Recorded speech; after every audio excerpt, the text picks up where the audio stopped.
Te haré una oferta que no podrás rechazar.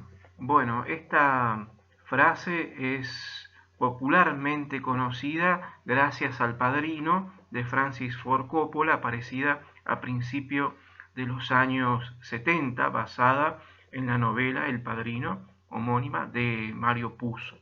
Pero la frase, en realidad, la encontramos en esta novela, por primera vez, de Honoré Balzac, Honorato de Balzac. Le Père Goriot, Papá Goriot o el Padre Goriot, a veces también aparece como el tío Goriot. Te haré una oferta que no podrás rechazar. Apareció por primera vez aquí en 1835, una de las principales novelas junto con Eugène Grandier de 1833 que Balzac escribió en las escenas de la vida privada para La Comedia Humana, su magna obra, una compilación de más de 100 novelas de este prolífico escritor francés. Bien, daremos ahora algunos detalles sobre la vida de Balzac. Me llamo Ariel Garis y esto es Libros para Atorrantes. Vamos por el episodio 32, 33, aparecerá allí debajo. Y esta vez lo vamos a dedicar a este gran titán, porque si hay un trabajador de la literatura, si lo hubo, ese fue Balzac, ¿no? Un hombre que apabulla por la gran cantidad de libros que dejó, por haber vivido 51 años, y por la multiplicidad de labores en las cuales dedicó sus años más fértiles, ¿no? Bueno, Balzac nació en la ciudad de Tours en 1799, cuando ya declinaba el proceso revolucionario en manos de Napoleón Bonaparte, y murió en París en agosto de 1850. La infancia de Balzac no fue nada fácil. Los padres eran burgueses, tenían dinero, pero aparentemente eran muy austeros y le hicieron vivir una infancia muy desagradable. El papá no se llamaba Balzac, el papá era Balzac, pero era un hombre que cuando llegó a París, era de provincia, pero llegó a la capital francesa y tenía ínfulas, ganas de ascender socialmente. Entonces, de Balzac se cambió, con S, doble S, se cambió su apellido a Balzac, Balzac, con Z, y le puso ese D que denota un cierto abolengo, es aristocratizante, ¿no? Que pertenece a alguna familia tradicional, aristócrata. Se tomó el trabajo de averiguar qué familia aristocrática se había extinguido, y bueno, encontró estos de Balzac y se puso, cambió un poquito la fonética de su nombre. Bien, se casó con la hija de un banquero parisino, era una mujer mucho más joven que él, y se trasladaron a la ciudad de Tours, donde nacieron sus hijos. El segundo hijo que nació fue Honoré. El primogénito, murió. Después Balzac tuvo dos hermanas menores y otro hermano. El padre había ascendido socialmente, primero con la monarquía, después con la revolución de 1789, durante el directorio, con el terror y con Napoleón. Fueron trasladándolo de un lugar al otro, era un burócrata, ¿no? Que trabajaba para el Estado, para el ejército, en fin, un oficinista. Pero tenía la capacidad de ascender y encima se casó con una mujer rica. Lo llevaron a Balzac a vivir a un internado, no le pasaban dinero, lo maltrataron en ese internado, vivía de forma muy austera, no le pasaban dinero para que se acostumbre a los rigores de cuando si escaseaba el mismo. Bueno, esa era la educación que le brindaron y Balzac creció con un cierto resentimiento hacia sus padres.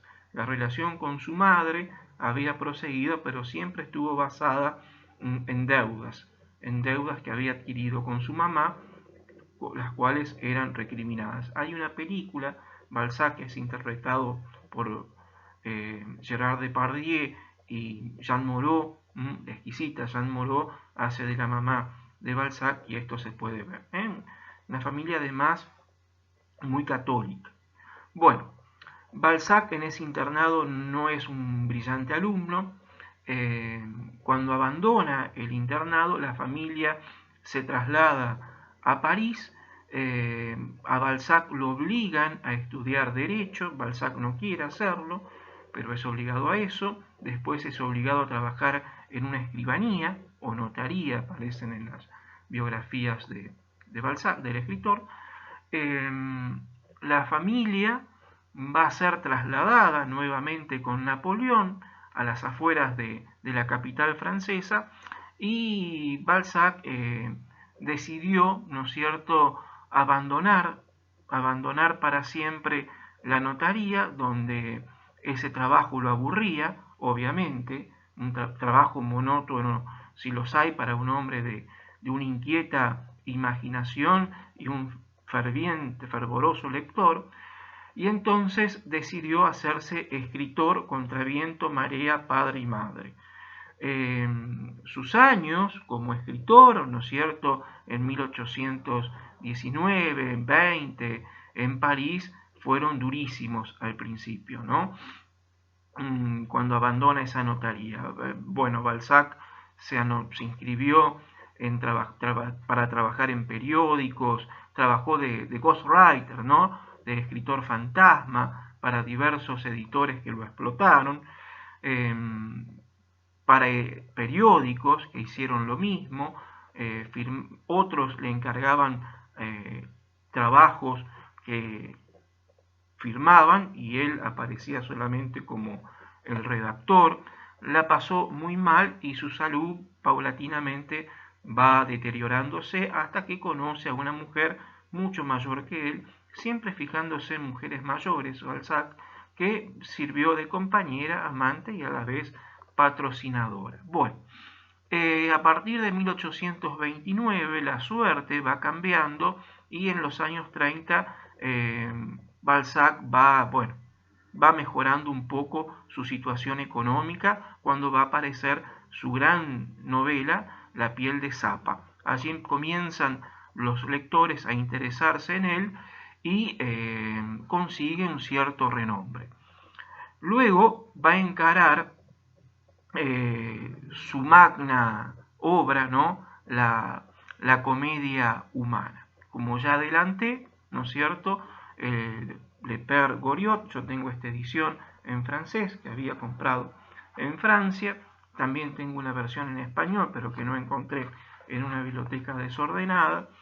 Y bien, con esto Balzac va construyéndose su renombre como escritor en París, cosa que no es poco, ¿no?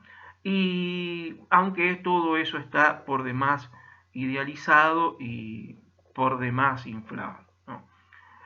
Inflado también lo voy a decir irónicamente, porque Balzac era un gourmet, tenía un gusto muy, muy particular por la comida y por la bebida y sobre todo por el café. Era adicto al café. El café quizá haya malogrado su salud, el abuso de la ingesta de café para mantenerse despierto y trabajar horas y horas infatigablemente escribiendo. Walter Scott, por ejemplo, o Fenimore Cooper fueron dos de sus autores más leídos, releídos, predilectos. Bueno, Eh, a la misma vez que su nombre va haciéndose como intelectual, como escritor, también Balzac quiere entrar en el mundo de las finanzas, de los negocios, y emprende negocios fatídicos, ¿no? En los que se arruina, tiene que llegar a endeudarse, pedir crédito, no puede pagarlos, eh, todos sus proyectos financieros fracasan, se endeuda, como dije anteriormente, con su mamá, y los acreedores quieren cobrar, y bueno, la fortuna de nuevo gira en su contra. Balzac tenía sueños, ¿no es cierto?, a veces delirantes para algunos de sus proyectos. Bueno, pero en todo esto conoce, a través de una correspondencia, a la polaca con una condesa, Ewelina Hanska, que era casada, pero con un personaje de la aristocracia, pero claro, Balzac se va a enamorar, va a ser su gran amor, pero ella es como que lo tiene ahí como un juguete intelectual, vamos a decirlo así.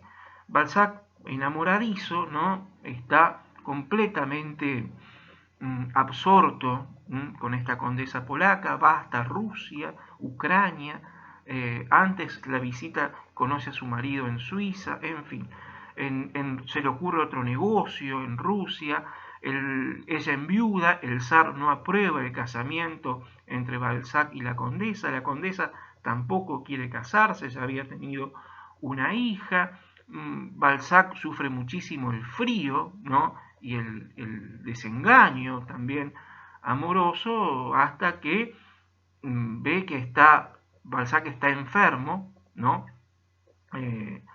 Su salud resquebrajada, y bueno, la polaca finalmente accede, se casa casi por lástima, se van a París, y en París, en agosto de 1850, murió. Bueno, Papá Goriot está ambientado durante la restauración borbónica, ¿no? Acabado Napoleón, ¿no es cierto?, hacia 1814, después exilado en el año siguiente, viene una época que se conoce como la Restauración Francesa. Los Borbones, les Bourbons, de nuevo asumen el trono francés, y bueno, la monarquía nuevamente se establece. Pero es una monarquía parlamentaria, es decir, que ya no podemos hablar de absolutismo, y también con ellos el catolicismo, la Iglesia, vuelve, ¿no es cierto?, a cumplir importantes funciones sociales y políticas, ¿no?, que habían sido menoscabadas, ¿no?, durante la Revolución. Bueno, Goriot es un vendedor de fideos, ¿no es cierto?, que vive en una pensión muy mal, sus hijas lo abandonaron, Anastasia y Delfina, y allí convive con una suerte de personajes como malhechores, y también Eugenio Rastignac. Rastignac sirvió, ¿no es cierto?, para el argot, ¿no?, un personaje que quiere ascender socialmente, conocen un baile de su prima a una de las hijas de Goriot, ¿no? Y se va interiorizando, se enamora también de la hija, conoce a la hermana y se interioriza sobre qué le pasó a su papá, ¿no? Este ex vendedor de fideos que dio todo a su fortuna a sus hijas se casaron muy bien, están en relaciones, está en relación con personajes de la aristocracia, pero se olvidaron de su papá. Quieren volver, Rastignac dice, ¿cómo es un estudiante de Derecho? ¿Cómo le pueden hacer eso a este anciano? Y sin embargo se olvidan. No solo en la Argentina se olvidan de los viejos, sino también en las novelas de Balzac, porque es un escritor realista, ¿no? En la pensión Colín, ¿no?, Colin, el verdadero nombre de un malhechor, le propone otro trato a Rastignac, en fin, hay una serie para desposar a una de las hijas de Goriot, ¿no?, y hacerse de esa herencia, ¿no? Goriot cae enfermo, las hijas no lo van a ver, muere y tiene que hacerse cargo de las exequias Rastignac, Eugenio de Rastignac. Bueno, espero que te haya servido. Chao.